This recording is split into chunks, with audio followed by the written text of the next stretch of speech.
से प्रार्थना करते हुए अपने माता पिता, इष्ट देव, गुरुदेव से प्रार्थना करते हुए, प्रणाम करते हुए 3 बार ओम का उच्चारण हमारे साथ करेंगे।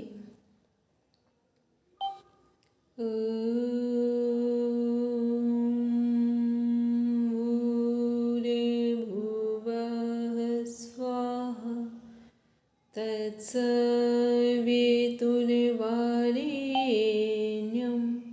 भर्गो देवस्य धीमहि धियो यो नः प्रचोदयात्। 3 बार ओम का उच्चारण करेंगे।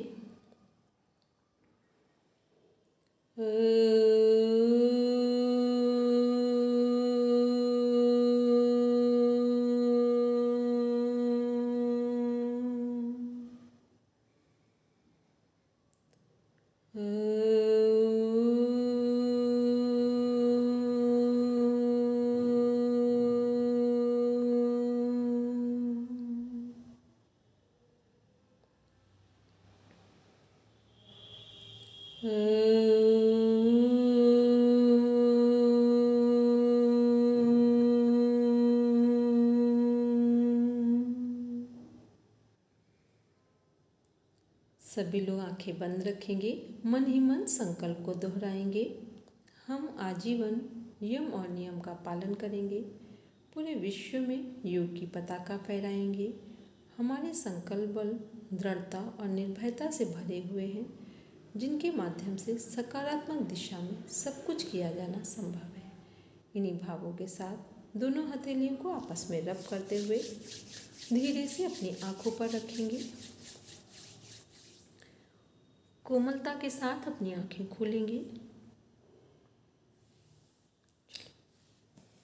सभी अपना सिलेबस एक बार ओपन करेंगे, फिजियोलॉजी वाला।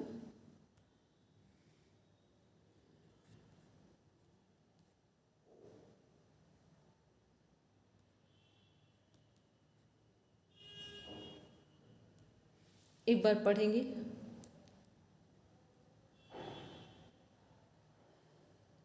रेणु जी हैं, पढ़ेंगे पास। जो फिजियोलॉजी है हमारा, शरीर क्रिया विज्ञान, इंडेक्स पढ़ेंगे।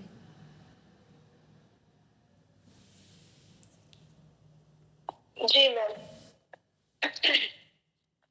शरीर क्रिया विज्ञान से तात्पर्य शरीर क्रिया विज्ञान का विकास, शारीरिक मूल प्राकृतिक घटनाएं, विभिन्न रोग व उनसे प्रभावित अंग, अस्थियां एवं उनके कार्य, अस्थिपंजर मांसपेशियां, हृदय मांसपेशियां, आंत संबंधी मांसपेशियां एवं इनके कार्य, कलिहा तिल्ली एवं इसके कार्य, रक्त लसिका एवं इनके कार्य, पाचन तंत्र, लार ग्रंथियां, पाचक रस, अग्नाशय रस, पित्त रस, अवशोषण एवं आत्मसातीकरण, उत्सर्जन तंत्र, गुर्दा एवं इसके कार्य, श्वसन तंत्र, श्वसन, रक्त में ऑक्सीजन का पहुंचना, परिसंचरण तंत्र, हृदय एवं इसके कार्य, प्रतिहारी परिसंचरण, केंद्रीय स्नायु तंत्र, मस्तिष्क एवं इसके कार्य, स्नायु एवं इसके कार्य, स्वसंचालित तंत्रिका एवं इनके कार्य,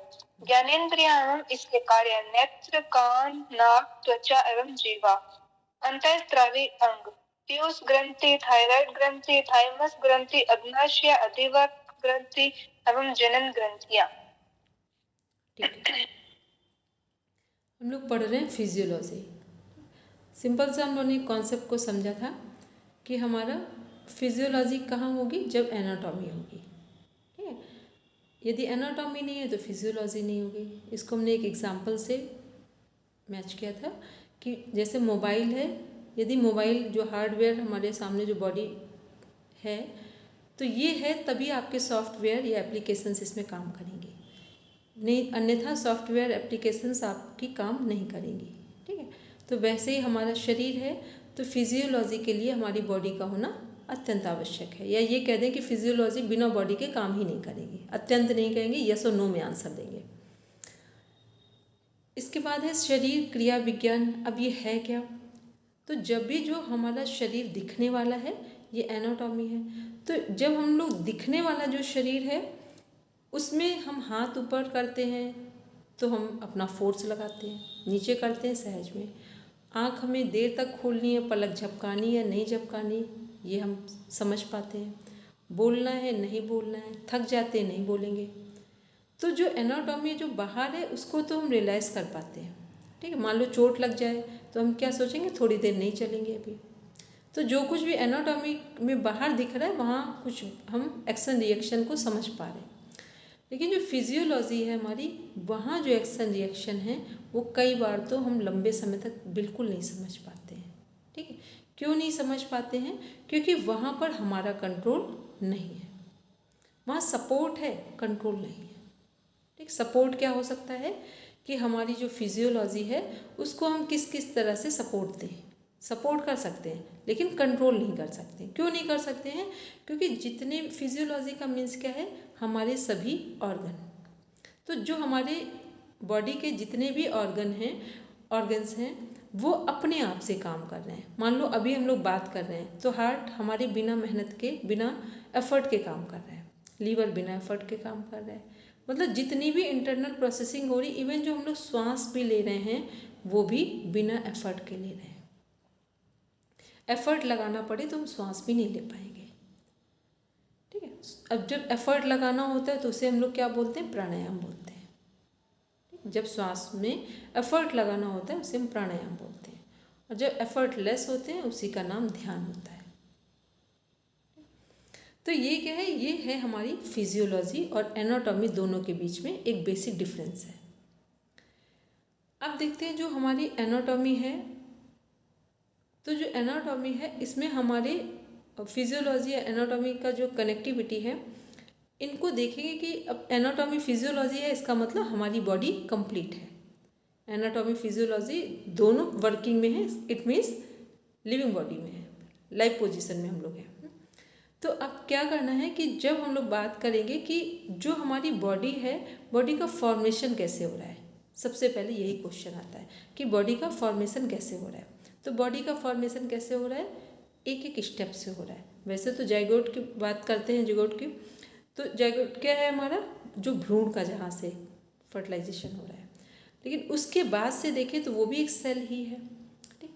तो हमारे शरीर की बॉडी की जो सबसे छोटी यूनिट है, cell is the smallest unit of human body. सबसे छोटी यूनिट क्या है, सेल है हमारी। फिर जो हमारी सेल हैं जो एक जैसा सेम वर्क करती हैं, जो सेल या सेम जिनका शेप है, वर्क है, ऐसी सेल किसका फॉर्मेशन करेंगे, टिश्यूज़ का। टिश्यूज़ कितने, 4 टाइप्स ऑफ टिश्यूज़ हैं। There are 4 types of tissues. कौन कौन से हैं 4 टाइप्स ऑफ टिश्यूज़, किसको याद है? इसका मतलब इतने बार हमने पढ़ा है सब भूल गए। एपिथेलियल क्या है?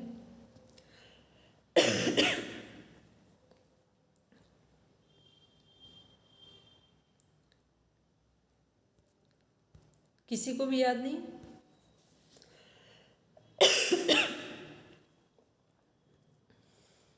चलिए, केवल आप इतना ध्यान रखें। हाँ मैम 2-3 तो याद, कनेक्टिव टिश्यू, मसल्स टिश्यू और नर्वस टिश्यू, और 3 नंबर याद नहीं आ रहे।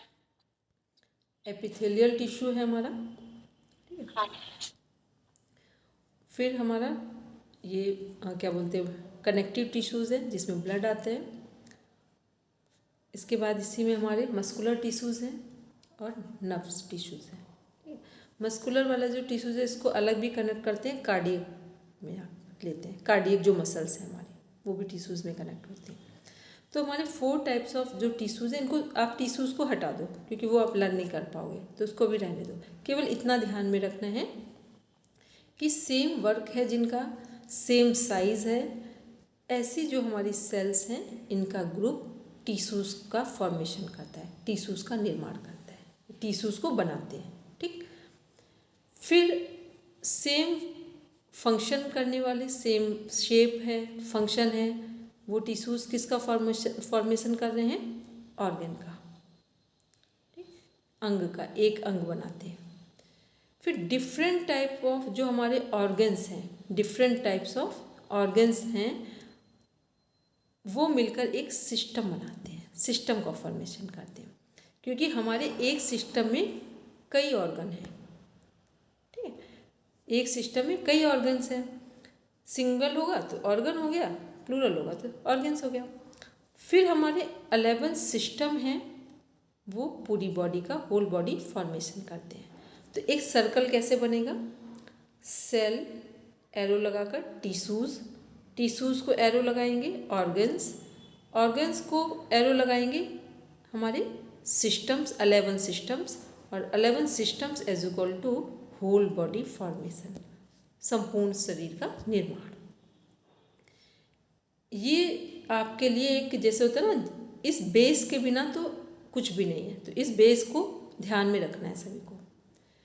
इसके बाद आते हैं 11 सिस्टम, देखते हैं कितने लोगों को 11 सिस्टम के नेम याद है।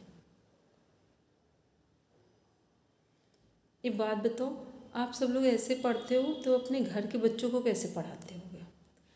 और बिना माता पिता के सपोर्ट के तो घर के बच्चे कभी पढ़ते ही नहीं हैं। आपको लगता है कि बिना माता पिता के सपोर्ट के बच्चे पढ़ते होंगे? किसको किसको ऐसा लगता है? हैंड रेस करो सब अपना अपना।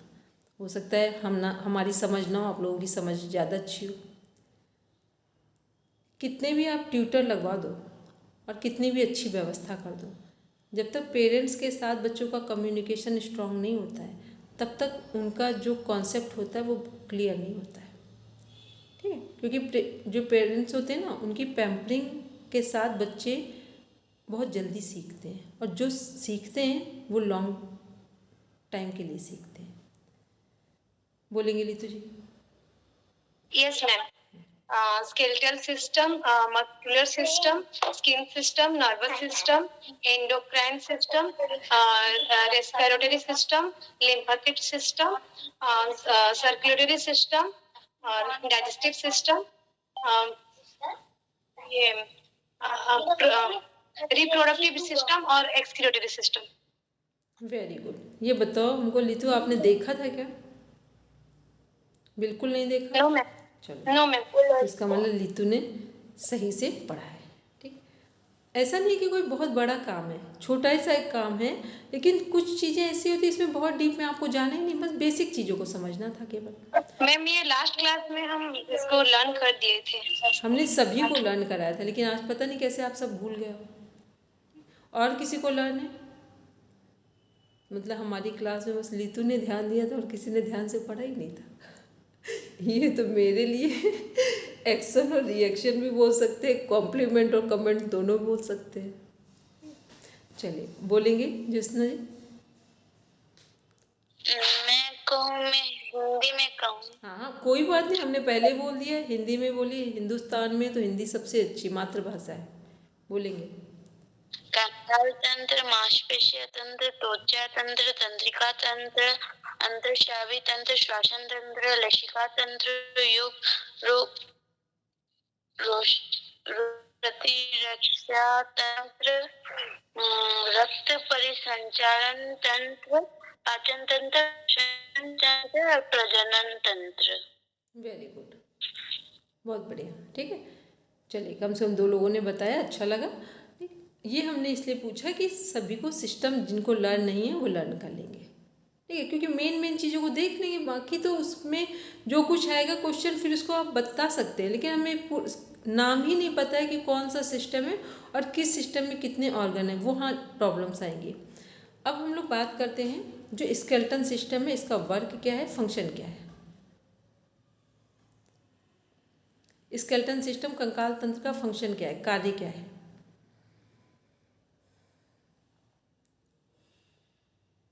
बॉडी का फ्रेम है, ठीक है, बॉडी का फ्रेम है। दूसरा क्या है? बॉडी को सपोर्ट करता है मैम। वेरी गुड, बॉडी को पूरा सपोर्ट करता है, ठीक। थर्ड क्या है कि हमारे जितने भी ऑर्गन्स हैं उनको सुरक्षित रखता है, प्रोटेक्शन देता है। फोर्थ क्या है? जो हमारी बॉडी का शेप डिज़ाइन करता है, ठीक है, शेप भी स्केलेटन से ही डिज़ाइन हो रहा है। तो ये हमारे, और स्केलेटन के कारण ही बॉडी को बेस मिलता है, आधार मिलता है, शेप मिलता है, आकार मिलता है। ठीक है, ये हमारे स्केलेटन सिस्टम के फंक्शन हो गए, कार्य हो गए।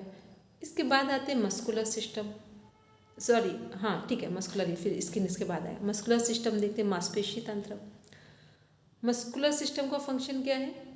बॉडी को ब्यूटी प्रदान करना, सुंदरता देना। जैसी हमारी मसल्स होती हैं वैसे ही हमारी शरीर की सुंदरता दिखाई देती है। दूसरा क्या है? हमारे शरीर को के अंगों को सुरक्षित रखने में ये भी सपोर्ट कर रहा है। थर्ड क्या होगा? बॉडी को फ्लेक्सिबल बना रहा है। बॉडी की फ्लेक्सिबिलिटी किसके कारण है? मसल्स के कारण है। तो ये हमने किसके कार्य देखे? मसल्स के। अब देखते हैं स्किन सिस्टम, त्वचा तंत्र के कार्य। स्किन क्या कार्य है?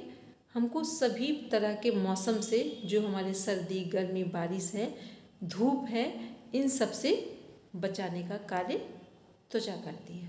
ठीक है, प्रोटेक्शन किससे मिल रहा है? स्किन से मिल रहा है आपको। जो भी बाहर से एक्सीडेंट होते हैं, चोट लगती है, उससे भी हमें बचाने का कार्य करती है। मतलब जो स्किन सिस्टम है हमारा, त्वचा तंत्र है, ये हमारा। और जितने भी सेंसेशन बाहर से आते हैं वो किसके थ्रू आते हैं? स्किन से ही आते हैं। क्लियर है सभी को कि क्या है? अब जो हमने अभी लास्ट में आपको समझाया है ना, ये रिकॉर्डिंग सुन लेना सब। ये रिकॉर्डिंग को कुछ काम करते हुए भी सुनोगे तो भी ये आपके एग्ज़ाम के लिए सपोर्ट करेंगी। इसके बाद हम लोग देखते हैं कौन सा सिस्टम आया? Nervous system. Nervous system. Nervous system का फंक्शन क्या है हमारे? नर्वस सिस्टम में जो ब्रेन और स्पाइन, दो का रोल है। ब्रेन क्या है? बॉडी का सीपीयू है। ब्रेन और स्पाइन वर्क कैसे करते हैं? कौन बताएगा?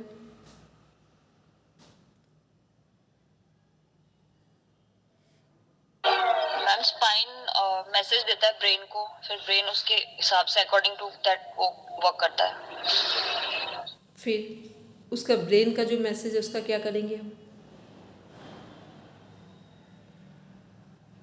मैम 5 सेंस के तो स्पाइन तक जाता है और स्पाइन से ब्रेन को। फिर बोलेंगे तो ब्रेन डिसाइड करता है, मतलब रिएक्शन, वेरी गुड, रिएक्ट करता है। ठीक है, ब्रेन रिएक्ट करता है, फिर रिएक्ट करने के बाद मैसेज फिर वापस स्पाइन में आता है। ठीक है, जाता है सेंसरी नर्व्स के थ्रू, आता है मोटर नर्व्स के थ्रू। ठीक है, फिर जो ब्रेन का डिसीजन स्पाइन को आया है या स्पाइन को मिला है, उसी के अकॉर्डिंग हमारी फिजिकल बॉडी एक्टिव होती है या वर्क करती है। अब आते हैं नेक्स्ट हम लोग, तो ये क्या है? ये हमारा ब्रेन का पार्ट है, सॉरी नर्वस सिस्टम। ठीक है, नर्वस सिस्टम में ब्रेन और स्पाइन का रोल है, और ये हमारे 3 पार्ट्स में डिवाइड है: central nervous system, peripheral nervous system, then autonomy nervous system. Central nervous system में ब्रेन और स्पाइन पार्ट है। पेरिफेरल के जो नर्वस सिस्टम है, तो पूरे शरीर में जो नर्व्स जुड़ी हुई हैं वो है peripheral nervous system. Autonomy nervous system में सिंपैथेटिक और पैरासिम्पैथेटिक है। सिंपैथेटिक है हमारा राइट ब्रेन और पैरासिम्पैथेटिक लेफ्ट ब्रेन है। ठीक, कुछ बेसिक चीज़ें ही बताएंगे क्योंकि अभी बहुत चीज़ों की ज़रूरत नहीं, तो बेसिक चीज़ों को देखेंगे अभी। उसके बाद आते हैं, ये आरती जी कुछ पूछ रहे हैं या कुछ बताने के लिए हैंड रेज किया है? हेलो आरती जी। चलिए, इसके बाद आते हैं हम लोग नर्वस सिस्टम के बाद एंडोक्राइन सिस्टम। एंडोक्राइन सिस्टम में जितने हमारे ग्लैंड्स हैं, जो 9 ग्लैंड्स हैं, वो किससे कनेक्ट है? एंडोक्राइन सिस्टम से। कौन कौन सी ग्लैंड है बोलेंगे?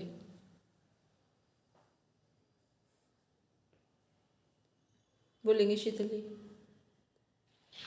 हाइपोथाइमस gland, pineal gland, pituitary gland, thyroid gland, parathyroid gland, thymus gland, pancreas, adrenal gland, gonal gland. Adrenal gland और gonad gland, very good, 9 glands हैं। ठीक है, एक बार दोबारा रिपीट करो शीतल।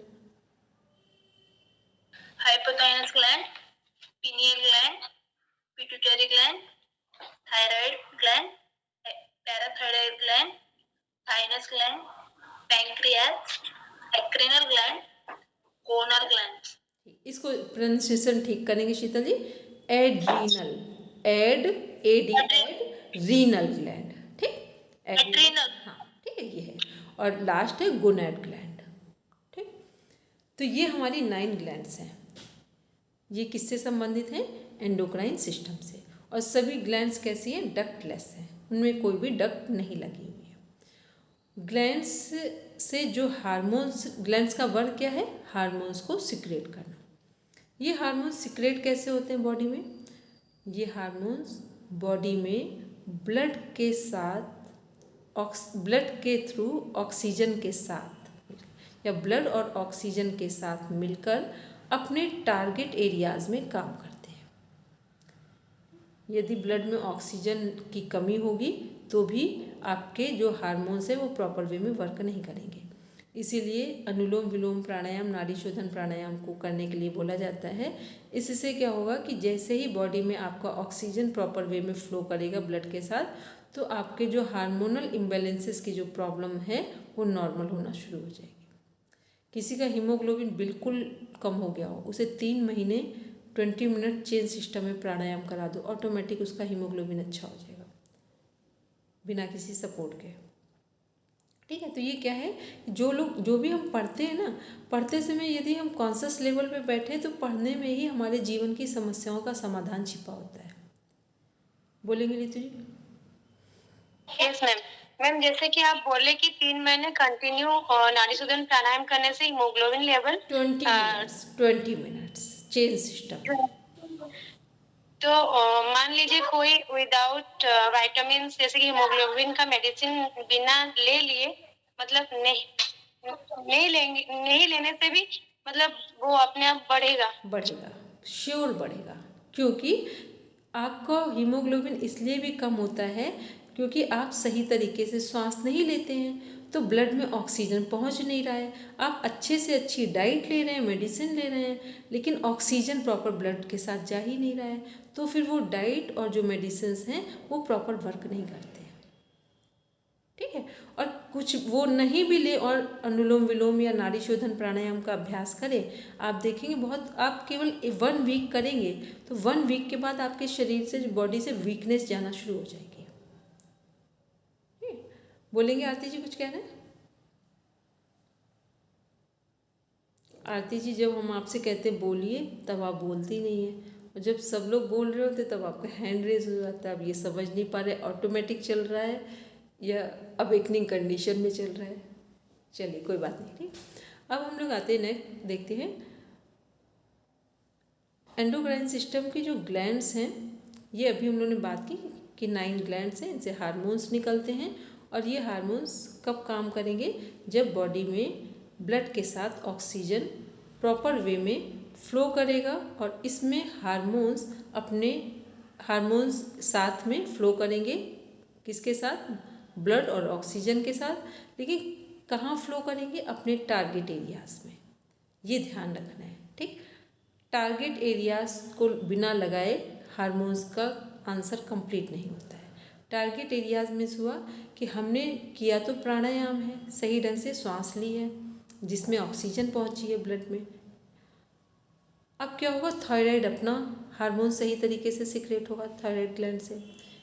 पिनियल का अपना होगा, पिट्यूटरी का अपना होगा, पैनक्रियास का इंसुलिन प्रॉपर वे में सिक्रेट होगा, थाइमस ग्लैंड से थाइमोसिन हार्मोन सिक्रेट हो जाएगा, एड्रिनल से एड्रिनलिन हार्मोन सिक्रेट हो। मतलब अब समझ आ रहा है कि टारगेट एरिया का मीन्स श्वास हमने एक ही लिया है, लेकिन वर्क हार्मोन्स अपने अपने एरियाज में करने हैं, इसको बोलते हैं टारगेट एरियाज में।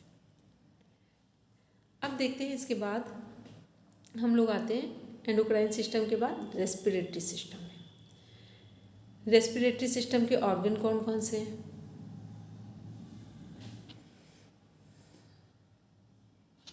नोज,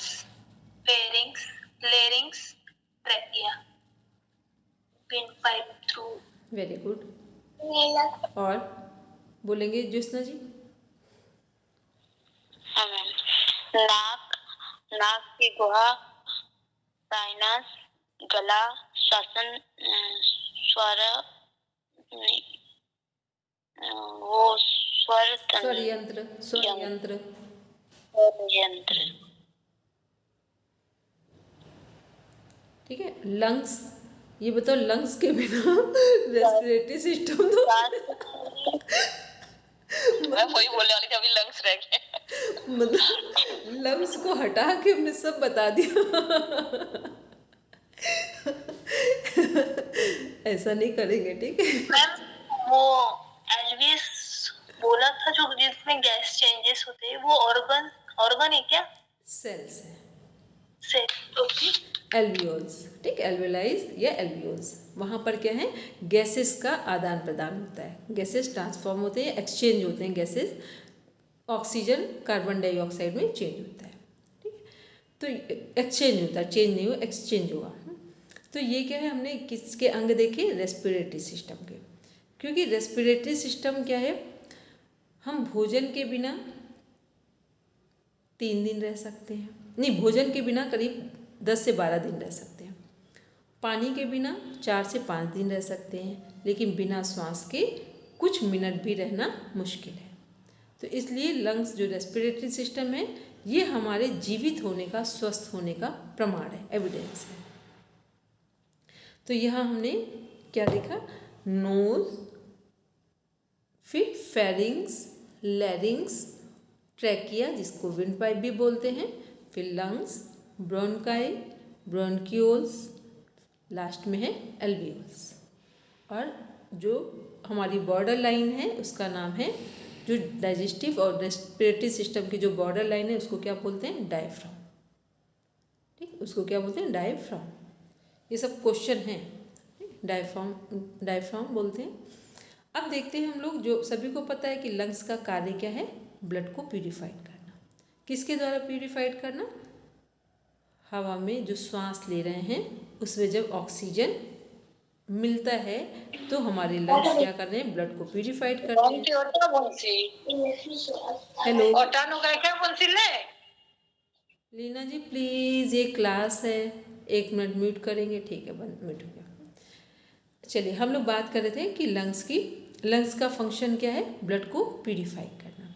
प्यूरिफाइड ब्लड हार्ट पूरी बॉडी में सप्लाई करता है, और जो ब्लड में हमारा ब्लड का जो प्यूरिफिकेशन है वो लंग्स के द्वारा, सप्लाई हार्ट के द्वारा, और फिल्टर किसके द्वारा होगा, ब्लड किडनी के द्वारा, दोनों किडनीज के द्वारा, ठीक। ये तीनों चीज़ों को हमने पहले बोल रखा था कि इन तीनों के फंक्शन हमेशा याद रखेंगे, लंग्स, हार्ट एंड किडनीज।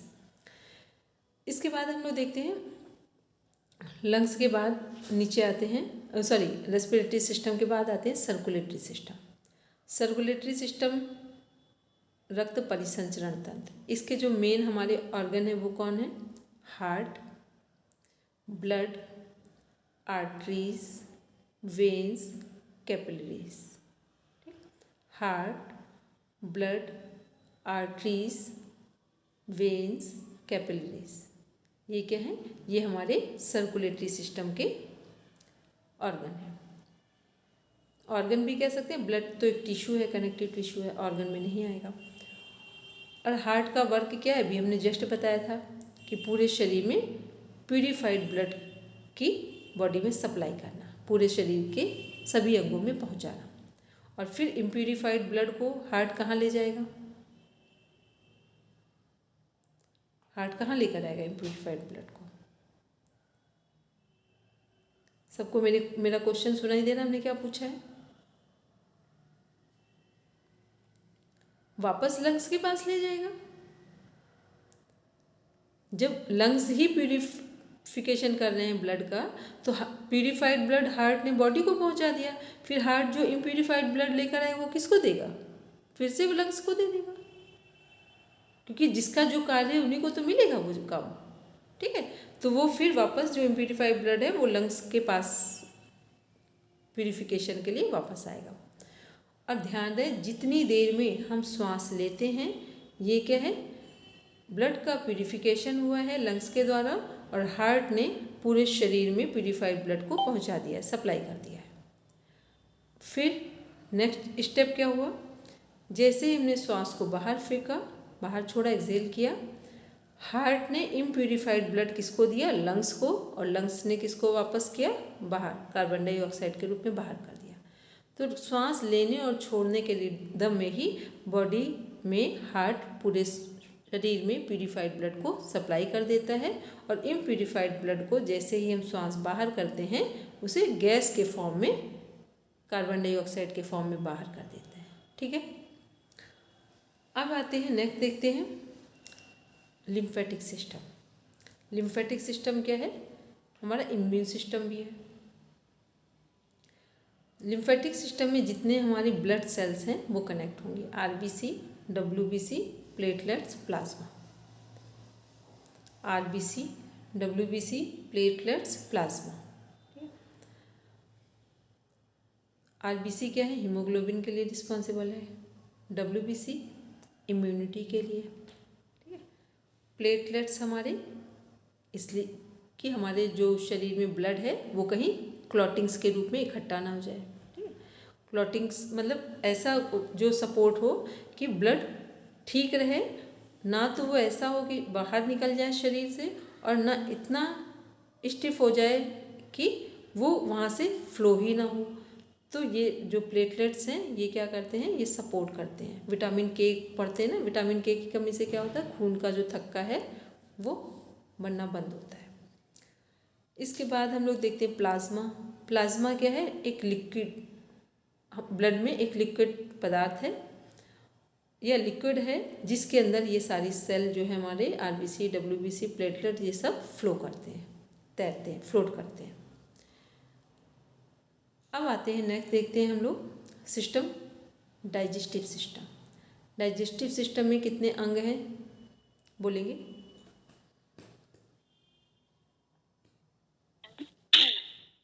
मुंह, दांत, जीभ, लार, ग्रंथियां, आमाशय, लिवर, पैनक्रियाज, छोटी आंत, बड़ी आंत, मलाशय जिसे रेक्टम बोलते हैं, और लास्ट में मल जो स्टूल है वो एनस पार्ट के थ्रू बाहर हो जाता है। ठीक, तो ये क्या है, ये हमारे सभी पाचन तंत्र, डाइजेस्टिव सिस्टम के अंग हैं। आज जो कुछ हमने पढ़ा है इसको एक बार राइटिंग कर लेना सब। ठीक, तो फिर ये आपकी तैयारी प्रॉपर हो जाएगी एग्ज़ाम के लिए।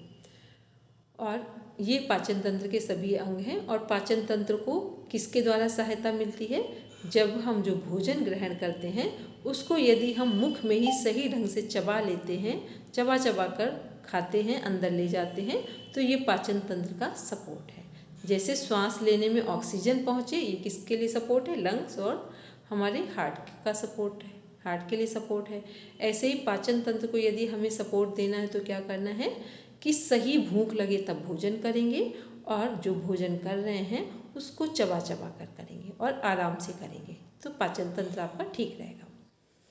इसके बाद बात करते हैं हम लोग excretory system. Excretory system means कौन सा सिस्टम हुआ, उत्सर्जन तंत्र। ठीक, उत्सर्जन तंत्र के अंग बोलेंगे और कार्य बोलेंगे। मैम, अंग जो है वो किडनी है और बॉडी का जो वेस्ट होता है वो रिमूव होके यूरिनरी थ्रू में आउट होता है बॉडी से। ठीक है, और किडनी का फंक्शन क्या था, ब्लड को फिल्टर करना, और जो हमारा वेस्ट मटेरियल है वो यूरिन के थ्रू बॉडी से पास आउट करना। जैसे डाइजेस्टिव सिस्टम का जो वेस्ट मटेरियल है वो एनस पार्ट के थ्रू पास आउट होगा, ऐसे ही हमारा किडनी का जो वेस्ट मटेरियल ब्लड को फिल्टर करने के बाद वो यूरिन के थ्रू पास आउट होगा हमारा। और यहाँ पर क्या है, किडनीज हैं हमारी, फिर यूरेटस हैं जो नलियाँ हैं, यूरेथ्रा है, यूरिनरी ब्लैडर है और यूरिन है। ये सभी चीज़ें किससे संबंधित है, एक्सक्रेटरी सिस्टम से। और एक्सक्रेटरी सिस्टम में जो किडनीज हैं वो किसके लिए रिस्पॉन्सिबल है, फाइट एंड फ्लाइट मोड के लिए, जिससे हम लोग बोलते हैं हाई बीपी के लिए किडनीज ही रिस्पॉन्सिबल है। फिर आते हैं मैम, किडनी का क्या किडनी का कार्य बताइए। किडनी का काम है ब्लड को फिल्टर करना, ब्लड को छानना, ठीक है, ब्लड को छानना और फिर जो उसमें से वेस्ट मटेरियल है उसको यूरिन के थ्रू पास आउट करना। जब ये ब्लड सही तरीके से नहीं छनता है तो क्या होता है, किडनीज में स्टोन हो जाते हैं, ठीक है, वहाँ प्रॉब्लम्स आती हैं।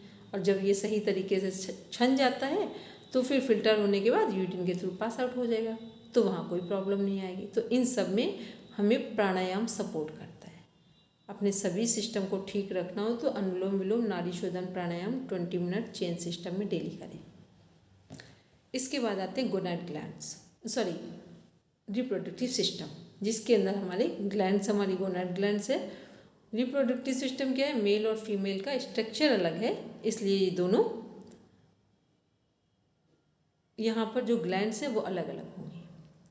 और जो हमारे रिप्रोडक्टिव सिस्टम के ऑर्गन्स हैं वो फीमेल और मेल के अलग अलग होंगे, ठीक है। फीमेल में उसके लिए जो क्या है, वेजाइना,